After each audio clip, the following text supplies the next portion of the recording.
Good evening, everybody. Very happy to be joining you for this Facebook Live.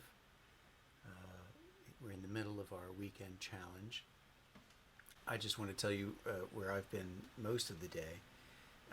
Ashley and I worked for about 2 hours yesterday on two movements of the C minor partita. And I spent today, cutting it together because I had recorded it on my end and she'd recorded it on her end, but there were various reconnections and misconnections, and when we would come back, the mic she still couldn't hear me speaking, and so I made a quick fix, and that ended up being shutting off my microphone that was going to my OBS recording of the session. So I've got all kinds of great burnished video of the session with no sound at all. But there was a very good section early on where I was working with Ashley on the andante.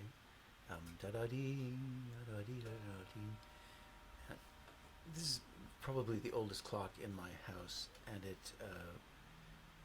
it chimes unfailingly on the half hour. It does not chime the hour. In other words, it does not chime the number of the hours. It just merely gives a chime, that gong-like chime at the end of every half hour. But I find it also to be eerily and encouragingly punctuative in terms of if I'm in the middle of saying something important, or if I've just come to the end of a take, of a recording, or if I'm about to sit down and start playing. It always seems to, she always really knows what she's talking about. So with Ashley, we were doing the opening of the Andante, and I felt like, as we all are, I felt that Ashley was using the left hand as a regulating tool, and I'm feeling more and more that those kinds of eighth note accompaniments should really be. Oh, hi.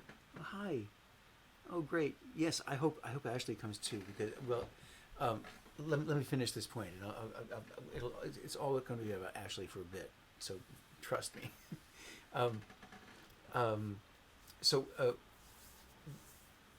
in order to try and get a more accommodative and collaborative sense about the bass line, the first thing we wanted to do was actually lighten up the texture, because of course we look at it primarily from a visual standpoint. These are,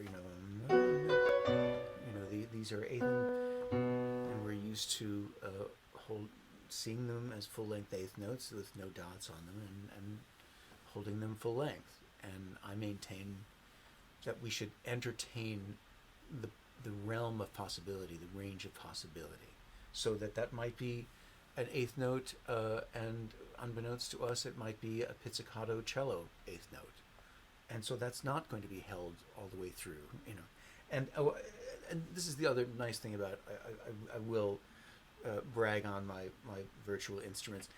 Even if I wanted to hold this all the way through,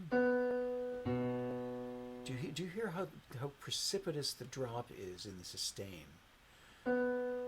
It immediately recedes, which is something that the modern pianos, all the modern pianos, don't really do, because we want to have a sound that projects to the back of the hall. We don't have to fuss with it, it just goes.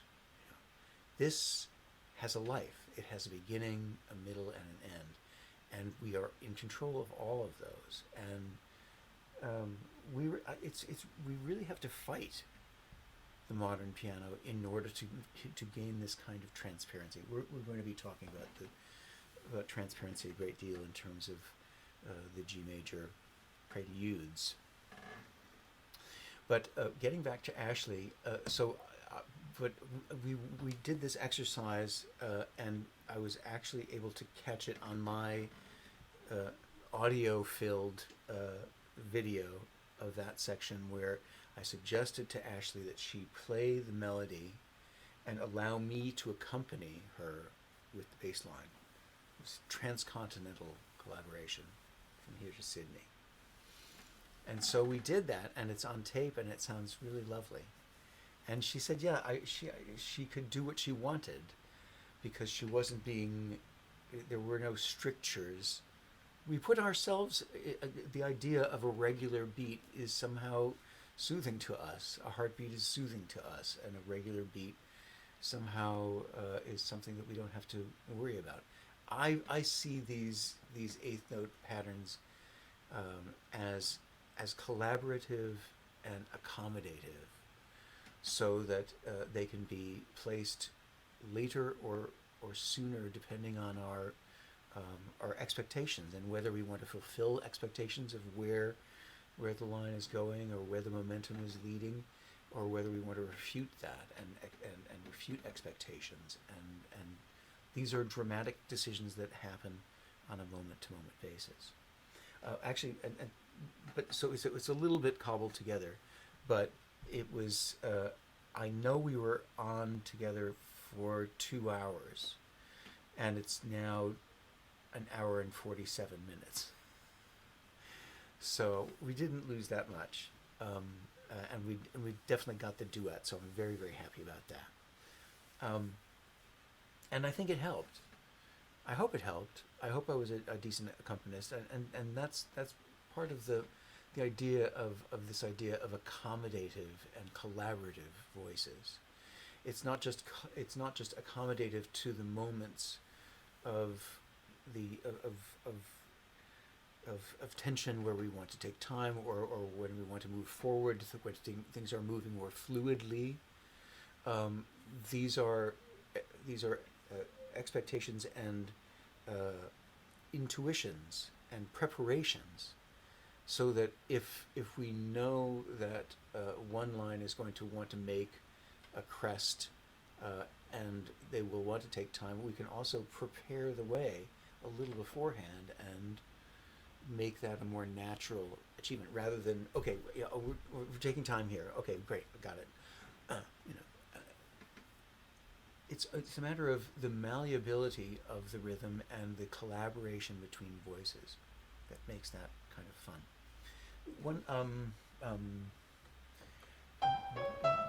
Yeah, this part of the Allegro fugue Ashley made a absolutely great decision, of making them, really, it was so wonderful to hear them legato and not hear just this kind of mechanistic sort of thing. She really, and I appreciated it so much, but I didn't appreciate it as much as I do today. And when I was cutting together the class session, I really feel like I did not do you service enough, because I was trying to, I was maintaining that we should strive for more implicit connections than explicit connections. And it's always been my contention that, yes, it's very easy. We can hold this in our hand, the connection from here, right? But it's another thing to realize it as as a chain of tritones. It really does have an extraordinarily dramatic effect, and I also maintain that sometimes connections, all the times, connections, legato is a matter of connections between two sounds and not two pieces of wood. And I sound terrible when I do a very soupy legato, particularly on these historical instruments, on the Belgian harpsichord, which rings like an organ, I have to tell you, just sustain like crazy, and it sounds ridiculous. It sounds like a French ambulance when I play legato in a Chopinesque legato, just two notes, rubbing against each other. So I was trying to dissuade her from an explicit connection, and so I was trying to get us to find an agogic solution. Well, a dynamic solution, first of all, because, yes, acknowledging that there really is a precipitous fall between here to here, and from here to here, and from here to here.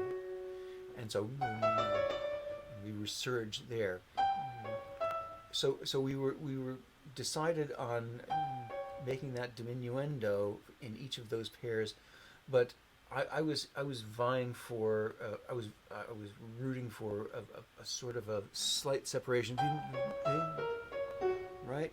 We hear more connection. We hear more of the connection dynamically than we do articulatively.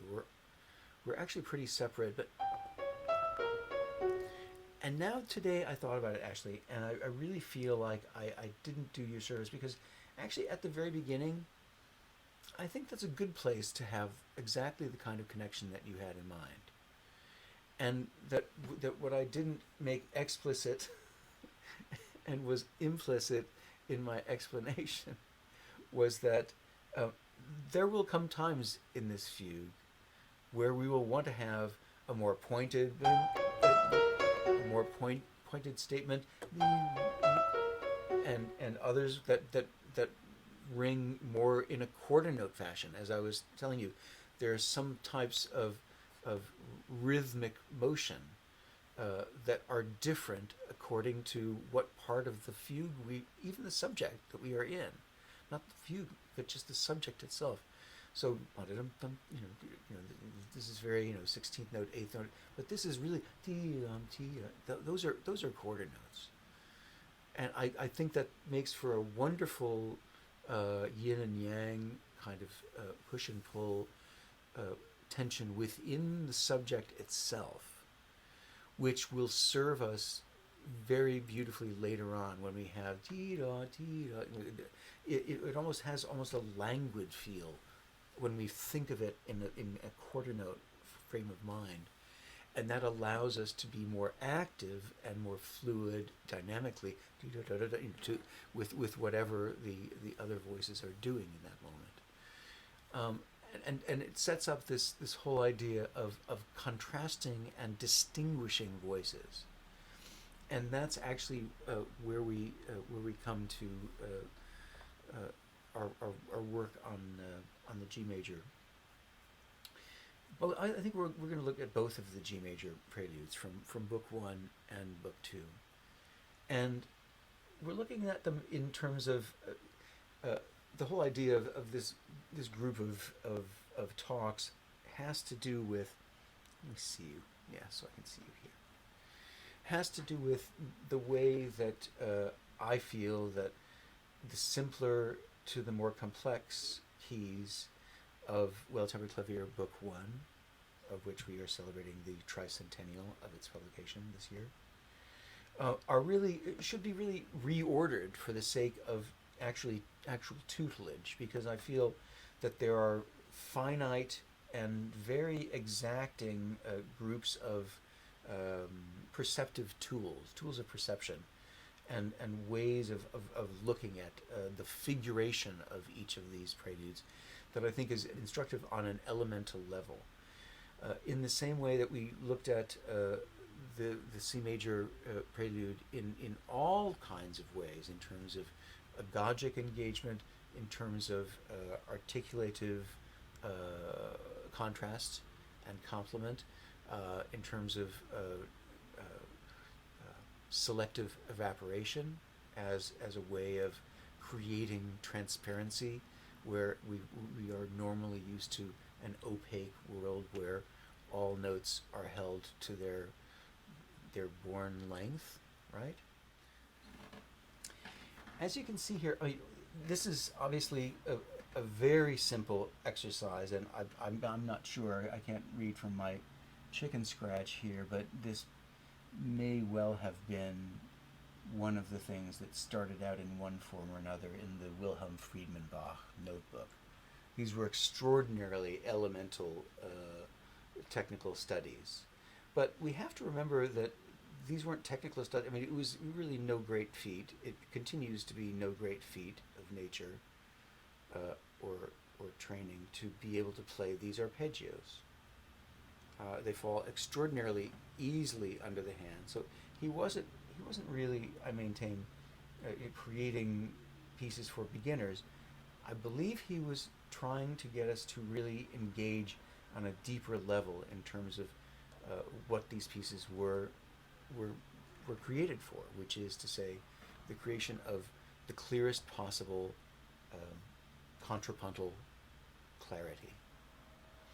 And I've maintained from the get-go, first of all, that there are a lot more articulations than we give credit for. I believe that there should be as many articulations as there are consonants in any sung language, and there are as many ways of connection or distinction as there are elisions, breaths, gasps, punctuations. And so this is a real, hopefully a Pandora's box of articulative choices. That's not to say that we assign, as Glenn Gould often would, assign one voice a particular articulation, and it's kind of a set it and forget it thing. And it's again sort of an ironic sop to what some people imagine harpsichord touch to be, to be devoid of dynamic contrast, and so therefore, and there is, again, I acknowledge there is a certain glory in putting out all of these voices in clearest fashion, and on the harpsichord especially, when it really takes on a really epiphanal aspect. Just that sound, the sheer mass and grandeur of the sound at all times, and as well as the mastery of the composition.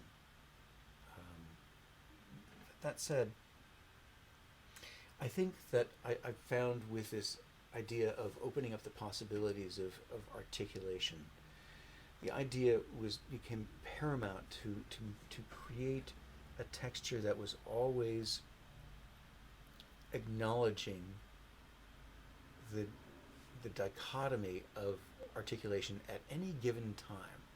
So in other words, if there were let's say tandem voices, actually we should probably look at the we'll look at book 2 first. With book 2 is a particularly great example in G major, because we have an obvious tandem sort of texture, a duet texture. This, and as pretty as that is, can you imagine? I mean, look how many pages there are of this. Oh, and there are repeats. Okay, so who says that our job is over when we've just kind of devised a texture and we're just going to let it ride? It sounds so pretty, and so just let it ride. I just find that disingenuous, and particularly when we're dealing with repeated binary sections, because it would be one thing to say, oh yeah, I'll just alter the repeats, I'll ornament the repeats, and as you can see here, I'm doing a little bit of that. I'm suggesting a little bit of that, but most of what I find interesting is the idea, even if this had no repeats at all, I would be wanting to instigate, to cultivate differentiation between those voices by contrasting dynamic arcs. Some water, just for a moment. It would be nice to look at this and say, well, maybe Chris, you should think about making the right hand prominent for one measure, and then let the left hand take over, etc., etc. I started quite recently, not so recently, but I know I've told this to Ashley. I've admonished her that we have to make decisions based on the relationship between one note and another. Pablo Casals was once asked by a television reporter, "What's the hardest thing to do on the cello?" And they were looking for a smart aleck answer like fingered tenths, and he said, "Getting from one note to another." Because for every exchange like that, we have to decide, is this note louder or softer? There is no such thing. There's no such thing as a blanket dynamic that we must maintain. The idea of maintaining sound is just so anathema to any sort of transparency, flexibility, expression. I find myself there. I find myself doing it because we get caught up in the kineticism, the excitement of the motion, the motion notes, the moving notes. When in fact I've come lately to realize that the moving notes are not there to create kinetic excitement as they might be in a Beethoven sonata, but are there to fill out, to give blood to the expression of the line, to be the to be the veins of the sound, not to be a heightening, a fifth gear,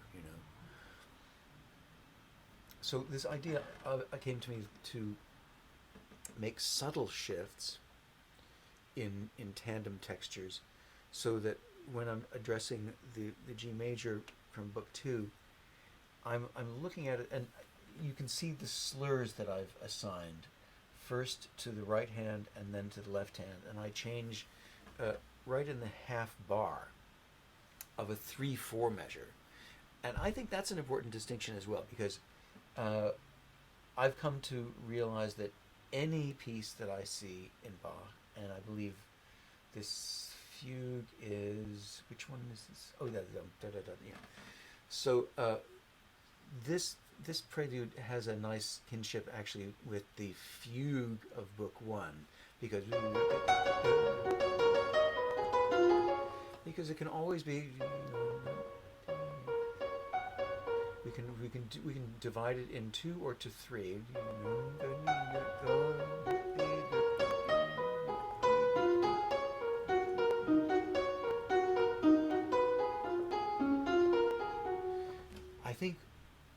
I really feel very strongly that when Bach gives us a triple environment, he is saying, let's play.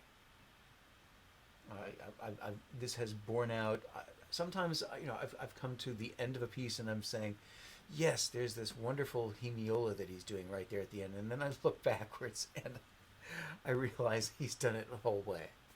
That the whole game of a particular piece has been that play between duple and triple. So with that in mind, I actually came to the idea of shifting the mirror. Actually, I used to call it shifting the mirror, because what we're trying to do is illuminate different parts at different times. So from the beginning, I'm making it legato-ish, legato light, and then the left hand is legato, and the right hand is legato.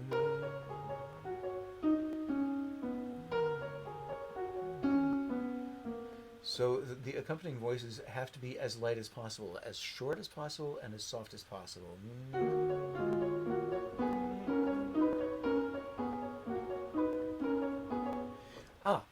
Here's another nice thing that we talked about yesterday a little bit, and is my favorite pet peeve right now, is the whole idea of these types of figures not as pivoting or toggling. I've always gone at teaching these by saying, well, you can do this, can't you? Can't you lean on your thumb a little bit and make your pinky really light, because that's what pinkies do. But then what do we do here? The thumb, the largest finger on the hand. It's very hard to make that light just for the sake of making it light. If, however, we decide to make these into potentially, I think when we want to do them legato, I think it's a nice thing to make them sticky and overheld. But now these guys, I really think we gotta let it go, as I'm becoming fond of saying. So it's not a toggling back and forth. It is a release each time. That does several things. First of all, it makes sure that top D is as parenthetical as possible, because if we were playing this on the violin, we would want to do it on separate strings. We would probably lean into the bow a little bit on the notes that change, and maybe do we have an open string for that? No, No, we don't. But it would be a constant sonority. You know, it would be a double stop, and the upper part would not be louder just by virtue of the fact that it was higher. It would be an ambient note. It's so much fun to try and make these textures into constant calibrations of ambience and prominence. So I really feel like this needs. So we want to make the changing notes, and then we want to. We don't want any toggling back and forth. I mean, although that's a if we want to do it in the sense of making sure that we're actually leaving, Elvis is leaving the building. We're leaving the surface, and that has inherently in it this kind of rotational weight. I don't think my fingers move at all, do they? No, they don't. It's all the hand. Heavy to light, heavy light, heavy light, heavy light. So if we do that in slow motion, we're going to be sticky on the notes that I'm marking legato, and we're going to be slightly detached on the notes that aren't, and I'm also going to be much lighter on those sixteenths that are not slurred. Yeah,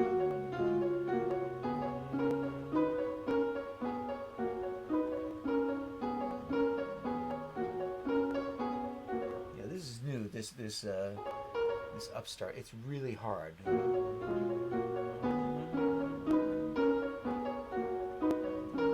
No, see, I get hung up. I refuse to leave the ground.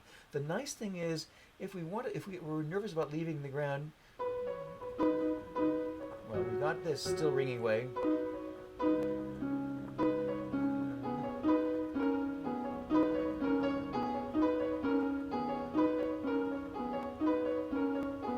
We can really do that short, Chris, because if we feel like it's too weak or too frail, we have this support in the left hand, and now we take over. So it's only momentary. See, the whole idea of this slight shifting of the spotlight is what I now refer to it as, because I realize the inspiration for this was a crazy scene in Martin Scorsese's film with Griffin Dunne called After Hours. And there's one time, there's one scene, and it's all after hours in downtown Manhattan. And at one point they're in this crazy club, which was, probably an old vaudeville theater, and Griffin Dunne is on the dance floor, and then you look up in the balcony, and there's this guy in a Sergeant Pepper outfit, I remember, with a spotlight. And he's crazily throwing the spotlight to different parts of the stage and the room, and it's Martin Scorsese. And so that image never left me. And so this is not quite as maniacal or sleepless or anxious. I think this is just a matter of a little bit, a pin spot, okay? Can we call it a pin spot? And we're shifting ever so slightly, so that we don't have to deal with it from the standpoint of, oh, well, maybe we'll bring out this voice or bring it out, bring this other way. The more we strive to bring things out, the harder it's going to be to make things come away. It's the easiest thing in the world to make a crescendo. It is the hardest thing to get softer. And so, the major question we have to really address is, what would Bach do? What would read on the harpsichord? We would have no recourse to shaping these lines according to a dynamic plan that we had in mind. It would have to be exactly the kind of shifting of articulative plans from one hand to another. We can do it on a harpsichord. Is that all right? How's that? So it reads. It doesn't read any other way. So I'm going to do, as I say, watch the score, and we're going to do it rather slowly.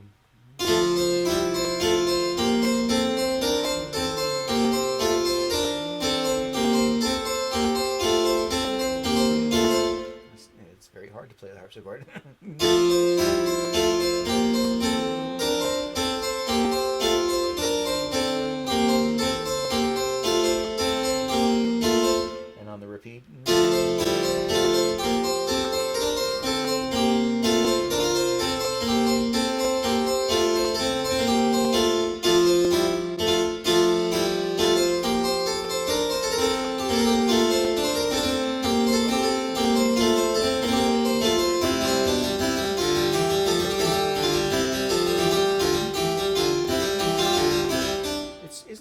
nice to be able to go into that left-hand passage and have the idea that we will not be regaling everybody with this onslaught of toggling 16th notes. If we decide it's really going to be agogically more, much more legato, in that voice. And now I'm compressing and I'm letting go in the left hand. And now I'm doing the opposite. Sorry.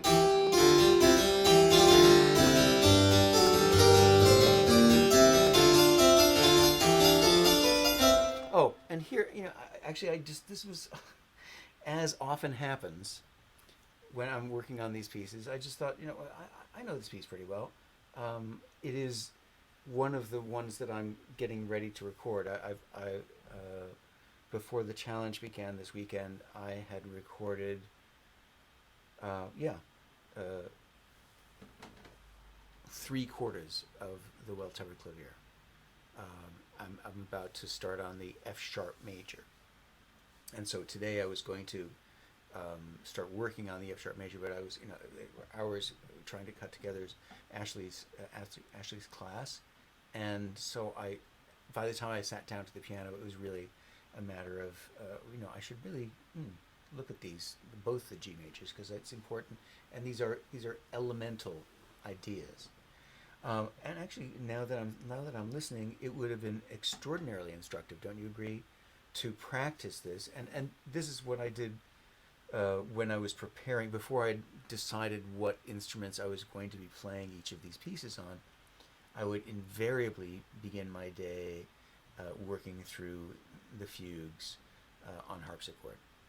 I would start to get some idea of timbral preference of any given prelude, but as far as my work was concerned, it was essential that I address every one of the fugues on harpsichord first. And maybe I would reward myself, if I had a Grotrian that I was fond of, like for the G minor for book 1, then I might reward myself with one time through on that. But yeah, it was all the harpsichord, and because this is so illustrative and illuminative in terms of what we're able to do, what is able to be conveyed by the instrument of Bach's own time. It's nice to be able to avail ourselves of the harpsichord to be able to try these things out.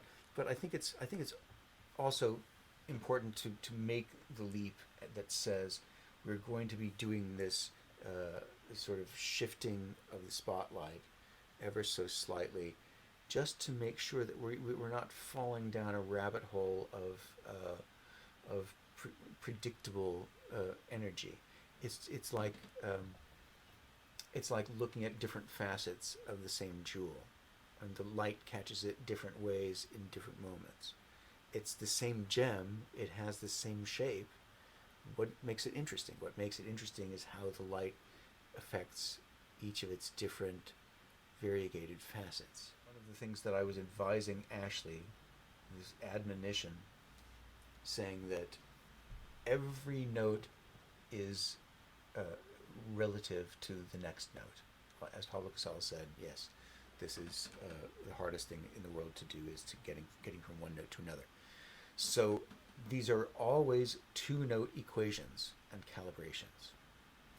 And so even here,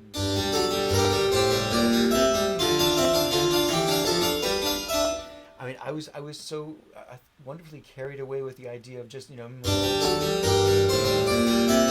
that wonderful sort of sonority. I'm going to go back.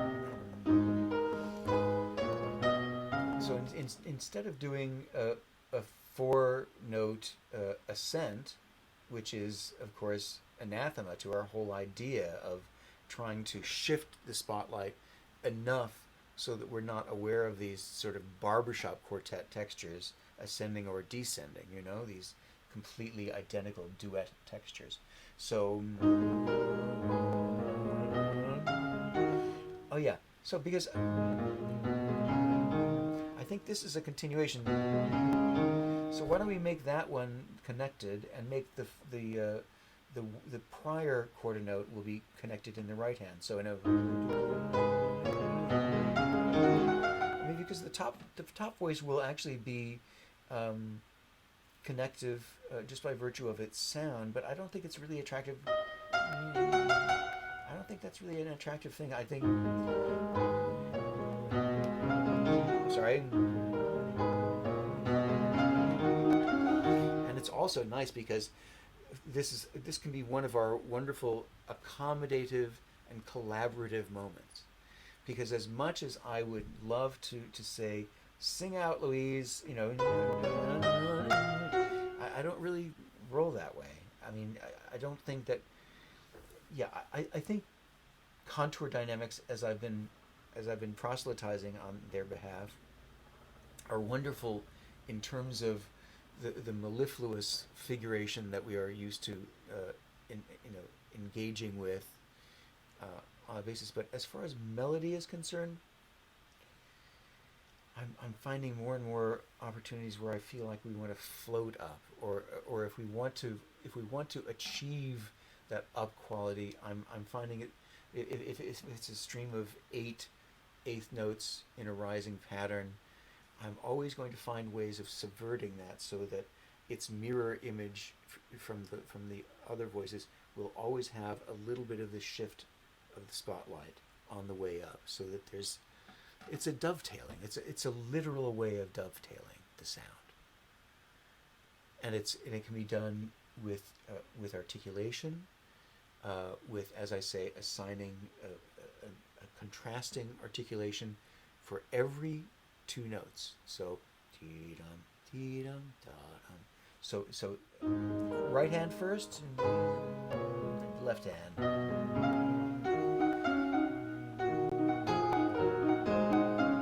And this one, I think, is in. That's an obvious connection. So it's going to be left hand leading first. It's a natural progression, and it's not. There's no way of being able to say, oh well, we'll just let the right hand take over, because on the harpsichord that would not read. There would be no way to affect that chemical transition, that chemical reaction, and certainly not at tempo. And so if we can, in this way, incentivize and make our mandate the idea that every two notes need to have a calculated relationship to each other. And so I was giving this advice to Ashley, and then, thank goodness I just decided to take some of my own medicine, right? So that I wasn't just, right? It now becomes,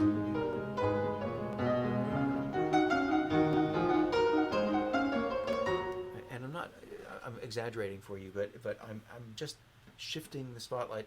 I don't mean to exaggerate in terms of accent. I'm saying by articulative means. And I love this idea of the letting it go, because those that are not accented, we can just not only say they're going to be lighter, but they're actually going to be released. We don't even have to worry about calibrating, because that doesn't exist anymore. I'm very excited about the abandonment of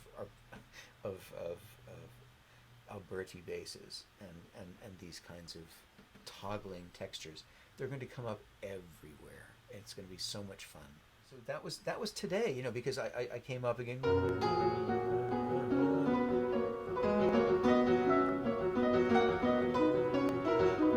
And the idea of releasing these notes,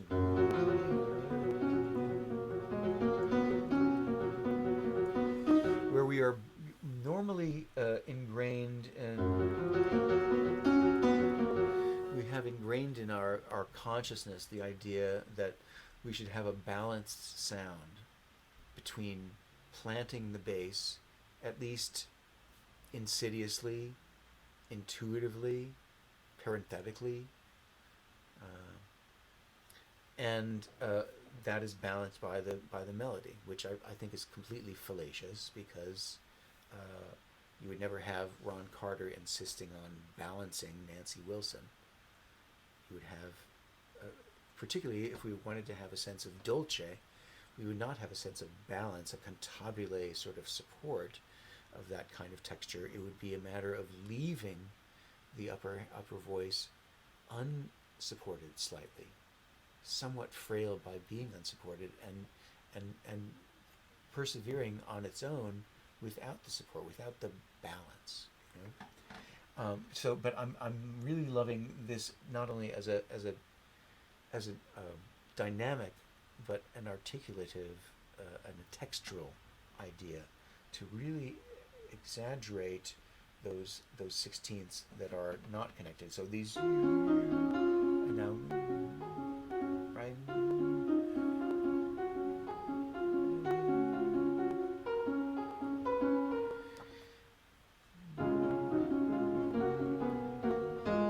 And actually, you know, the nice thing about it is, and I think that it's nice that each of our hands support each other, because I do think it is the most difficult thing in the world to do, to leave the ground, to leave the key bed. I mean, we really want to hang on. We really want to have the comfort of that contact. And in fact, you know, as I said, you know, teachers were always, you know, just lifting my hand off the key. And, you know, it was a nice sort of metaphor, but I think it's something that we really have to cultivate. And it's something that I've often decided. I've always said, well, you want to split your hand in two, and so we really have to make the thumb a much lighter thing. No, I think we really have to just kind of decide that it is a different gesture entirely, as if there were slurs on every two notes. So strong, weak, but also there's a space between the weak and the next resurgent note.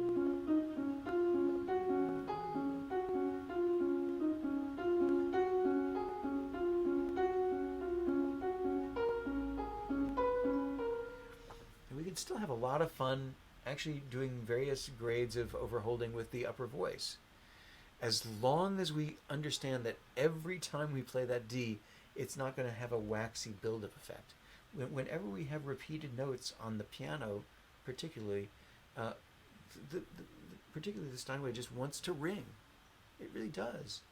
And a lot of people will look at this and say, well, there's a pedal D here, so we should really just, you know, just play it all into the pedal.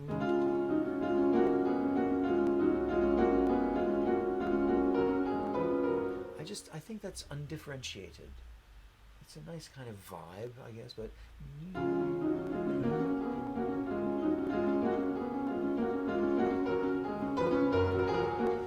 there's also the aspect of making these, acknowledging the exchange of voices by agogic engagement. So when I talk about these as releases from top to bottom, I'm also acknowledging very sticky. I'm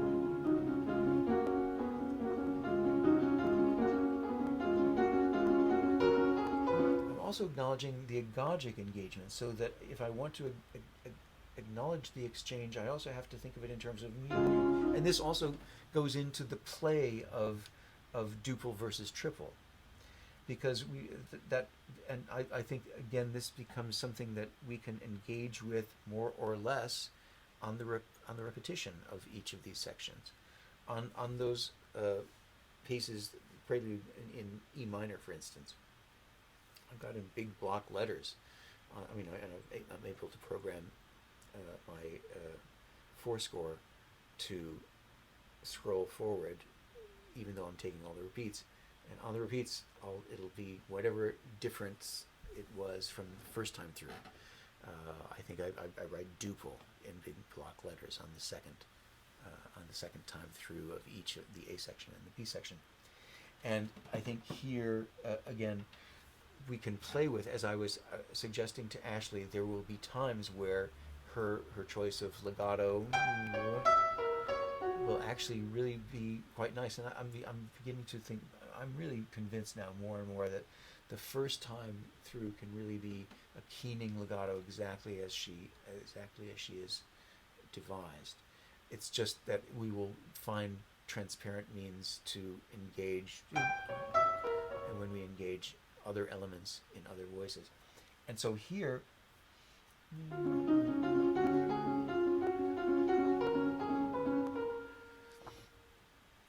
we engage the back and forth of these voices, and we can't do that with the pedal, because we're different. We're using different articulations and different ideas of length. If we abdicate the responsibility of that all to the pedal, there's no point.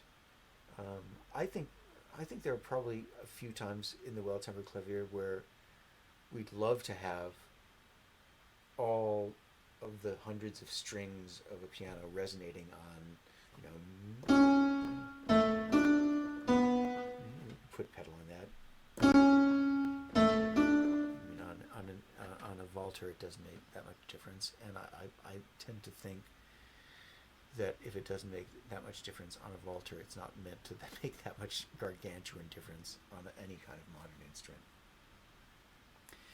The idea here is that we want to set up subtle shifts of focus, because we're really trying to get at a sense of the malleability of musical texture and the transparency, all the transparency that we can muster at every moment. And so it doesn't even work to say, oh yeah, well we'll just make the left hand altogether more detached, and I mean, I hear them as separate voices, but I really feel that, again, I don't think it's giving credence and giving acknowledgement to that which I feel Bach has created in each one of these pieces, an elemental study in a particular type of figuration, and what the varieties of execution would be with all of the varieties and settings of that articulation, of that figuration. So yes, the last thing is the Agage.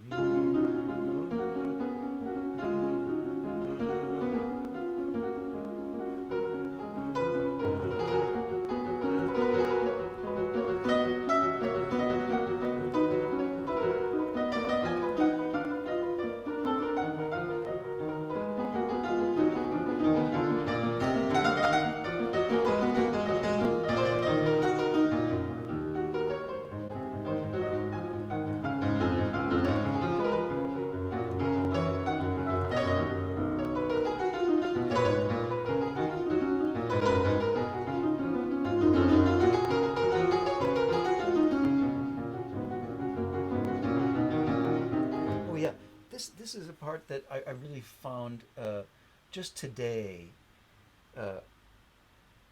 really needs a particular amount of attention. So if you want to follow along, the left hand is, the right hand takes over. So texturally, it all changes at once. Right?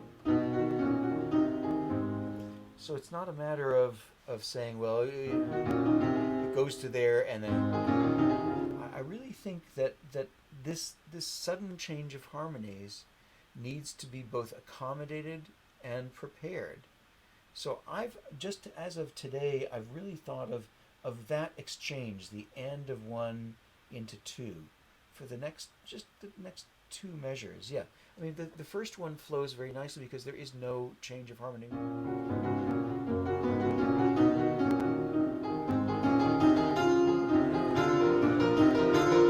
Because especially the second one, he is making a structural crescendo in terms of we need more and more inertia to make this work, because there's no real inertia there. Although I still like making a distinction between the left hand and the right hand in terms of making it a duple texture, essentially. But the change happens not at all for the first bar harmonically. Now happens suddenly on the second beat, and now it happens on the and of one and on the second beat.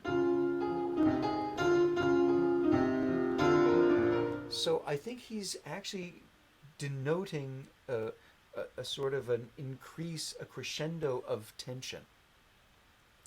And I maintain that we will have between the and of one and two of this third measure of this sequence.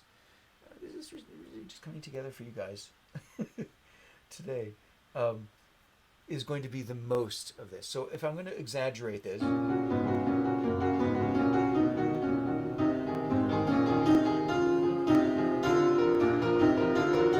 So up to tempo, that's not going to really be very exaggerated at all.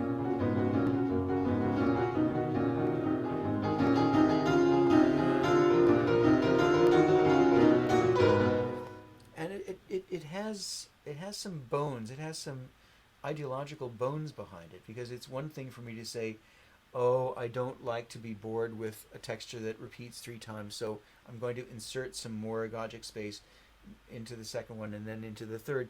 We're actually following his cues, his clues, where we're saying there's no inertia, there's no real inertia here. Just we're making a transfer between focusing on the left hand and now the right hand, left hand, and now the change happens right on the second beat. I'm still preparing a little bit, and now I'm preparing for this whole first quarter.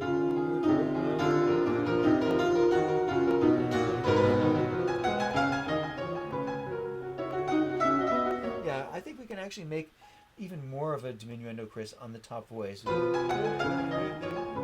Yes, definitely. If you really want to make this happen, Chris, you have to. It's very tempting, I know, to sing that out, but we're going to sing out. We're going to have plenty of opportunity to sing. We don't want to sing out repeated notes. It's just no fun. It's just not a good idea, Chris. All right.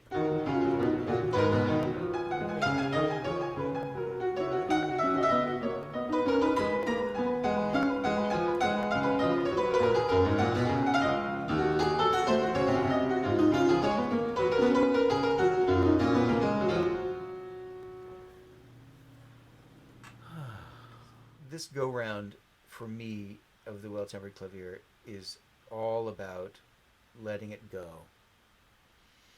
All of these textures, I mean, letting it go when it's supposed to be transparent, and now when it's not transparent, it can be the engine and the electric blanket of the texture.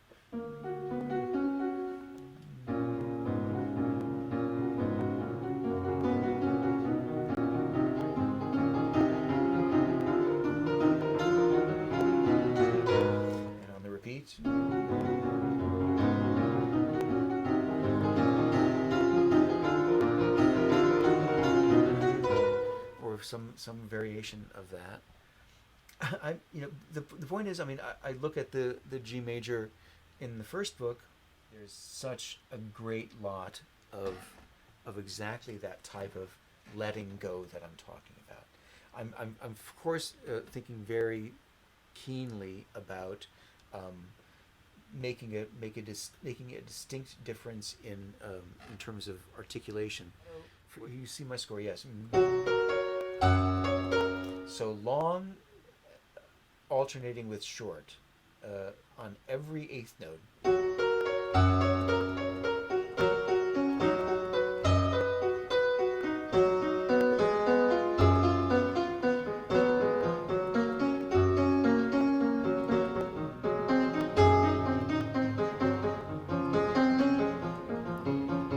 Here's my favorite part, and you know what, I don't, correct me if I'm wrong, but this sounds very much like Stravinsky's Pulcinella to me.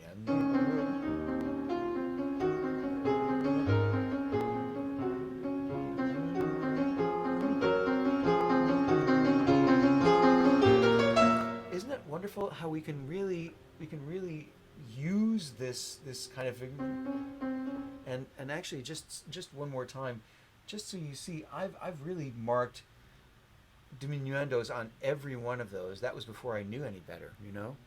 And now I'm not just making a diminuendo. I'm saying, yes, I should put parentheses around them too, right?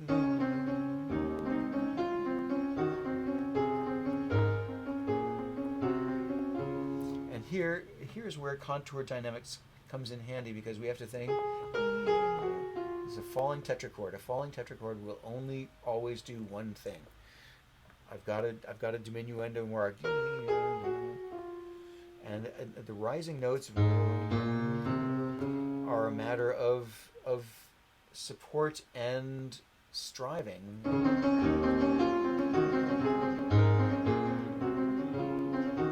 You see how they sort of take over. That's how we do dovetailing. It's not just a matter of acknowledging the direction of any particular line.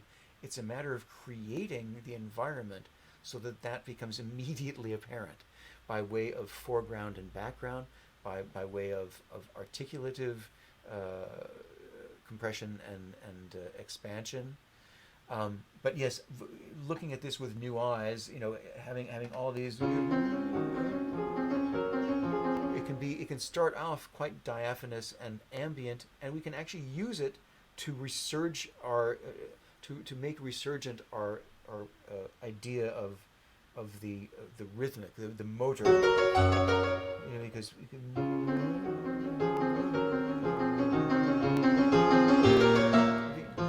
they become more active parts. So it becomes, this piece becomes a matter of contrast between voice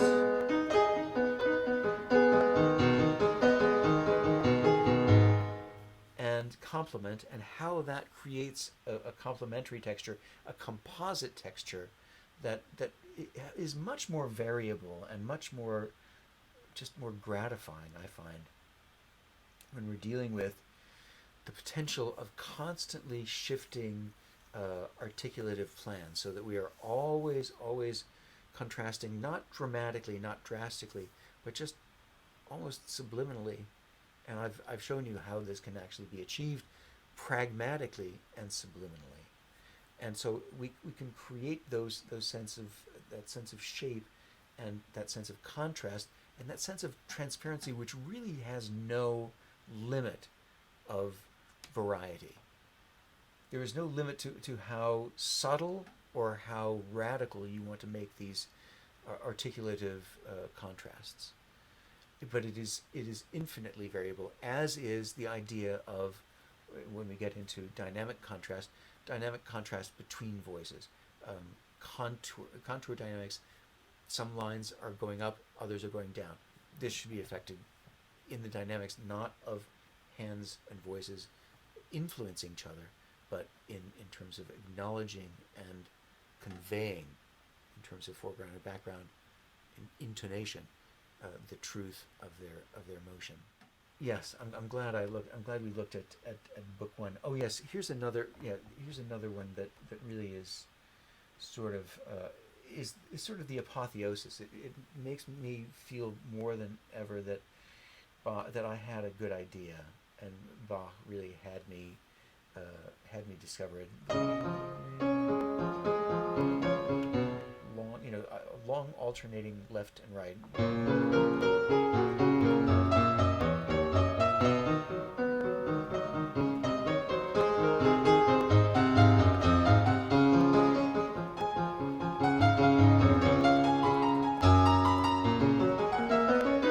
I'm not bringing anything out dynamically. I'm not doing anything of the sort. I'm literally just creating a sense of transparency and duality. I'm not saying, oh well, just make sure that the subsidiary voice stays quiet, because that's another decision. I mean, we can make that in our more cantabile moments if we want to decide that it's an oboe d'amore with pizzicato cello. There's going to be an obvious difference and really a chasm of dynamic contrast that creates a culminative dynamic that is extraordinarily wonderful and again infinitely variable. So I feel that all of these considerations, contrasting articulative lines, contrasting dynamic lines, um, these are the things that create our sound. We don't want to maintain a sound or an idea of a level of sound. We always want to be calibrating. Are we softer? Are we louder? Is this voice doing something different, one note to another?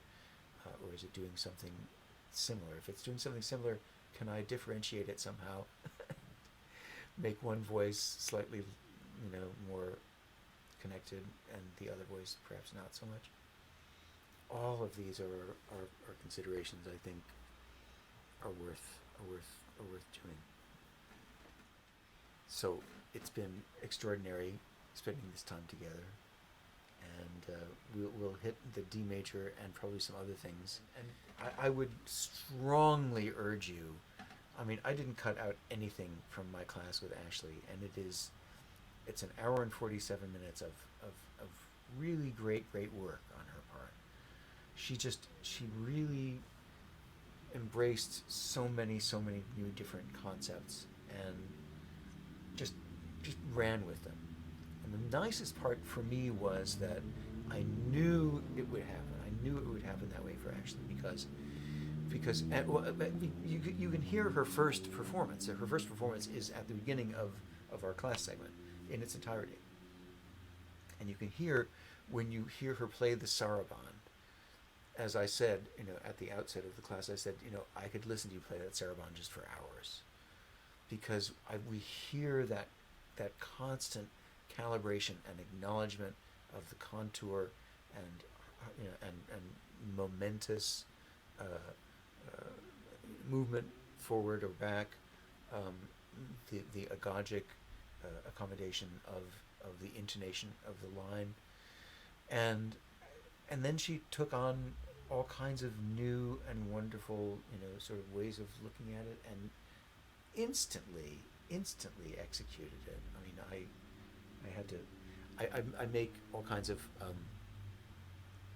subtitles, so especially if I've been rambling, and I want to make some, just put differentiation of voices and let that be a basket for that moment. And I wrote a lot of brava Ashley throughout this class.